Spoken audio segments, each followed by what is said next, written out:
कि 9वीं से चालू हो जाता है कूलाम का नियम, उसकी परिभाषा रहती है।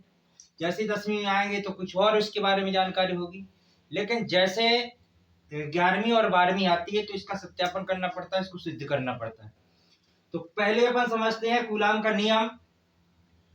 अपने यदि 12th के बच्चे हैं तो पहले पढ़ा होगा, और यदि 9th के बच्चे हैं तो उनकी वो शुरुआत है। दो बिंदुओं आवेशों के बीच लगने वाले आकर्षण या प्रतिकर्षण बल उनके गुणनफल के अनुक्रमानुपाती तथा उनके बीच की दूरी के वर्ग के व्युत्क्रमानुपाती होता है। कूलाम का नियम क्या कहता है?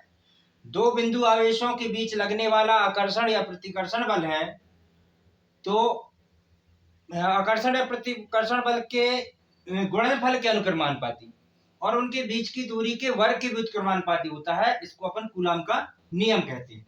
अच्छा, यहाँ एक शब्द आया अनुक्रमानुपाती। अनुक्रमानुपाती का मतलब होता है समानुपात। जैसे हम यहाँ पर कोई संख्याएं लिखें, अनुपात में या कोई चीज लिखें, ये 2 लाइनें खींचे, यदि ये 5 सेंटीमीटर इसको बढ़ाएंगे तो 5 ये भी बढ़ेगी, अर्थात ये क्या कौन से अनुपात में कहेंगे? अनुक्रमानुपाती, माने समानुपात में बढ़ रहा है, बराबर अनुपात में बढ़ रहा है। और दूसरा शब्द आया है व्युत्क्रमानुपाती। तो व्युत्क्रमानुपाती का मतलब होता है ठीक उल्टा, यदि ये बढ़ेगा तो ये घटेगा, मतलब रेशियो विपरीत होगा। तो फिर से इसको समझते हैं कि दो बिंदु आवेशों के बीच लगने वाले आकर्षण या प्रतिकर्षण बल उनके गुणनफल के अनुक्रमानुपाती तथा उनके बीच की दूरी के वर्ग के व्युत्क्रमानुपाती होता है।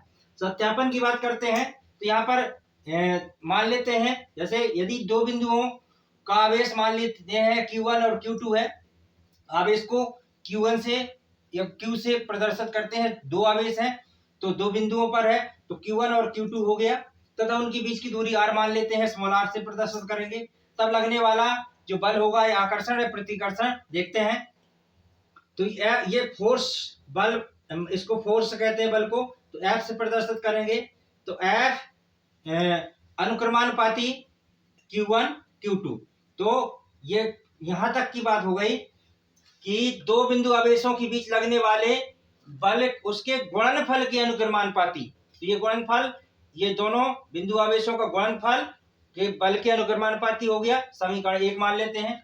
यदि दो बिंदु इसको मान लें Q1 और Q2, उनके बीच की दूरी r मान लें, तो आगे जो उनके बीच की दूरी के वर्ग के व्युत्क्रमानुपाती होगा, तो आगे क्या कहेंगे?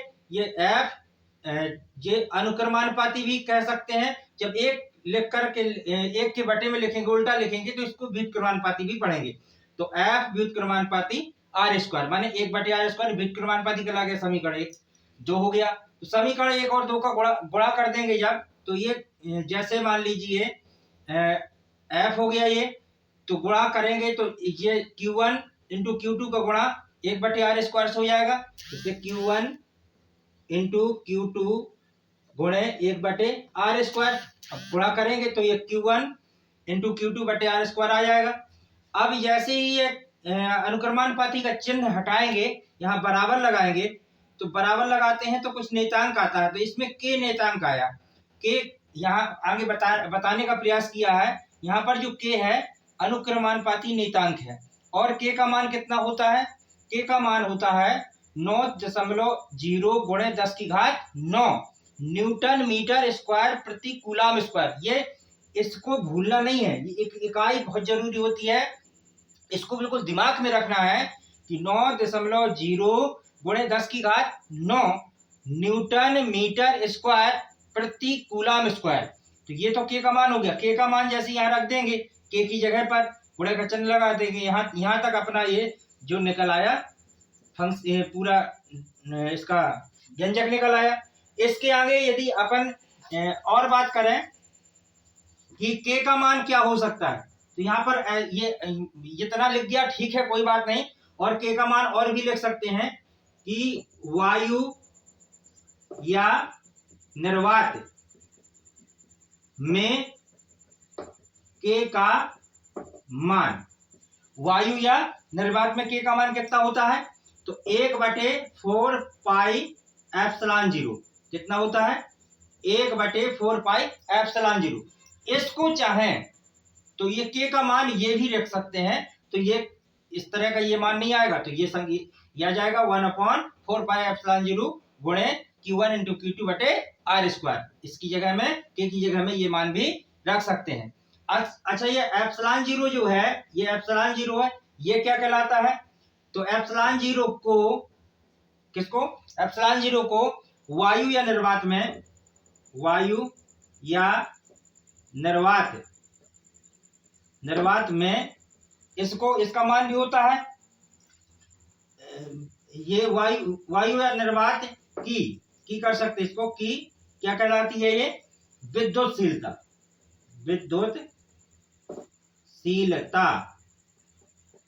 ये एप्सिलॉन 0 होता है, वो क्या होती है? वायु या निर्वात की क्या होती है? विद्युतशीलता होती है। क्या होती है? विद्युतशीलता कहते हैं इसको। एप्सिलॉन 0 को वायु या निर्वात की क्या कहते हैं? विद्युतशीलता कहते हैं। क्या कहते हैं? विद्युतशीलता कहते हैं। इसका मान भी होता है, इसका मान क्या, यह अलग से बता रहा हूं मैं, ये इससे हटके है। इसका मान भी होता है, इसका मान क्या होता है? 8.85 गुणे कितना? 8.85 गुणे 10 की घात -12 कूलाम स्क्वायर प्रति न्यूटन मीटर। ध्यान रखना, जो एप्सिलॉन 0 का मान होता है 8.85 गुणे 10 की घात -12 कूलाम स्क्वायर प्रति न्यूटन मीटर, ये होता है। ये एप्सिलॉन 0 क्या कहलाती है? ये एप्सिलॉन 0 को जो है वायु या निर्वात की विद्युतशीलता कहते हैं। क्या कहते हैं? विद्युतशीलता। तो ये बहुत कठिन नहीं है, बहुत सरल है। इसको बिल्कुल ध्यान से पढ़ना। पहले तो परिभाषा याद कर लेना है सीधी। तो दो बिंदु आवेशों के बीच लगने वाले आकर्षण या प्रतिकर्षण बल उनके गुणनफल के अनुक्रमानुपाती तथा उनके बीच की दूरी के वर्ग के व्युत्क्रमानुपाती होता है। सीधा से याद कर लो, एक बार नहीं, 2 बार, 3 बार, 4 बार जब पढ़ोगे उसको सुनोगे ध्यान से। बहुत कठिन नहीं है, बहुत सर। दो बिंदु आवेशों के बीच लगने वाले आकर्षण या प्रतिकर्षण बल उनके गुणनफल के अनुक्रमानुपाती तथा उनके बीच की दूरी के वर्ग के व्युत्क्रमानुपाती होता है। यह कूलॉम का नियम हो गया।